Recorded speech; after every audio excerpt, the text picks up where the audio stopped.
पानी के तेज बहाव में 2 लोग फंस गए हैं, जिन्हें निकालने के लिए एसडीआरएफ और एनडीआरएफ पुलिस की टीम लगी हुई है। जम्मू कश्मीर में भारी बारिश की वजह से नदी नालों में के जलस्तर में वृद्धि होती हुई दिखाई दे रही है। और ये जो तस्वीर आप देख पा रहे हैं कठुआ के उज्ज दरिया की है। कभी ये दरिया सूखा हुआ करता है और यहाँ पर खनन का कारोबार भी लोग करते हुए दिखाई देते हैं। खनन माफिया एक्टिव हो जाते हैं और आज इस तस्वीरों को देखकर आप अंदाजा लगा सकते हैं किस तरीके से रेस्क्यू टीम फंसे हुए लोगों को निकालने की कोशिश कर रही है। एक चेन बनाकर ये रेस्क्यू टीम पहुंची हुई है और ये उच्च दरिया है जिसे आप देख पा रहे हैं।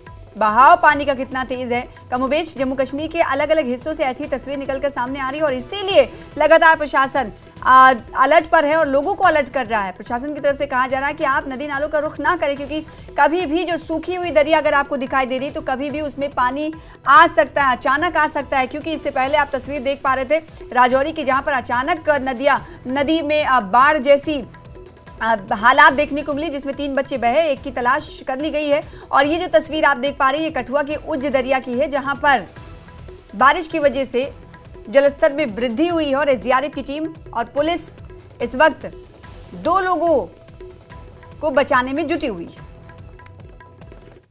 जिला कठुआ के कोटपुन्नू जगियाई इलाके में इस समय हम मौजूद हैं और आपको बता दें कि जिला कठुआ में जिस तरह से लगातार पहाड़ी इलाकों और मैदानी इलाकों में बारिश हो रही है, तो इसी बीच उज्ज दरिया जो है इस समय उफान पर है। आप तस्वीरों में देख रहे हैं किस तरह ये उज्ज दरिया जो उफनता हुआ नज़र आ रहा है। और आपको बता दें कि यहाँ पर उज्ज दरिया जो है वो लगातार इसमें पानी का बहाव तेज़ हो रहा है और इसमें 2 जिंदगियाँ जो हैं वो सुबह तड़के से ही यहाँ फंसी हुई हैं और लगातार कोशिश की जा रही है। एसडीआरएफ की टीम यहाँ पर पहुँची हुई है, स्थानीय लोग जो हैं उन्हें यहाँ से बाहर निकालने की लगातार कोशिश कर रहे हैं और जो चौकी अफसर हैं यहाँ पर कोटपुन्नू चौकी के, वो भी यहाँ पर पहुँचे हुए हैं। उनकी निगरानी में सुबह से ही ये जो ऑपरेशन है यहाँ पर चलाया जा रहा है, कोशिश की जा रही है कि उनको निकाला जाए। इनसे पूछते हैं सर कितने बजे का वाक़या और कब आपको पता चला?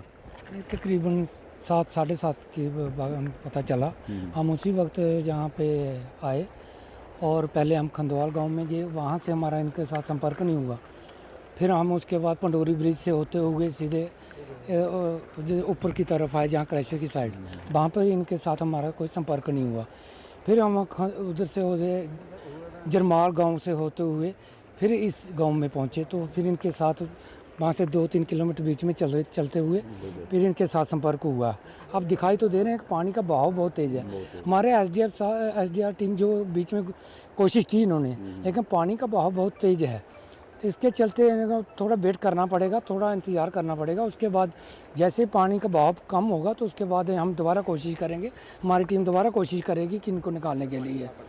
तो पानी का अगर बहाव बढ़ जाता है तो क्या? फिर उसके बाद हमारे नायब साहब आ रहे हैं, तो बोलते हैं मैं अभी आ रहा हूँ। फिर उसके बाद अगर कोशिश हो गया, अगर पानी कम बढ़ा तो फिर एयरलिफ्ट करने की कोशिश करेंगे इनको। बिल्कुल, कोशिशें लगातार जारी हैं और चौकी अफसर जो कोटपुन्नू उनका भी कहना है कि लगातार कोशिशें जारी हैं। और अगर पानी का बहाव जिस तरह से हम देख रहे हैं, तस्वीरों में दिखाना चाहूँगा, इस समय मैं उज्ज दरिया के बिल्कुल किनारे हूँ और पानी मैं दिखाना चाहूँगा कि पानी का बहाव जो है धीरे धीरे बढ़ रहा है। यहाँ से बता दूँ तो 8 से 10 फीट पानी जो है इस दरिया में अभी इस समय देखा जा रहा है तस्वीरों में। और बता दूँ कि लगातार जिस तरह से पानी बढ़ रहा है तो खतरा कहीं ना कहीं बढ़ता हुआ नज़र आ रहा है। और जिस तरह से चौकी अफसर का भी कहना है कि अगर पानी का बहाव जो है वो बढ़ जाता है तो और अधिकारी जो है यहाँ पर पहुँचने वाले हैं और अगर ज़रूरत पड़ी तो एयरलिफ्ट जो है इन लोगों को किया जाएगा। फिलहाल कोशिशें जो हैं इन 2 जिंदगियों को बाहर निकालने की लगातार जारी हैं। नेटवर्क 18 के लिए कठुआ से चरणजीत सिंह।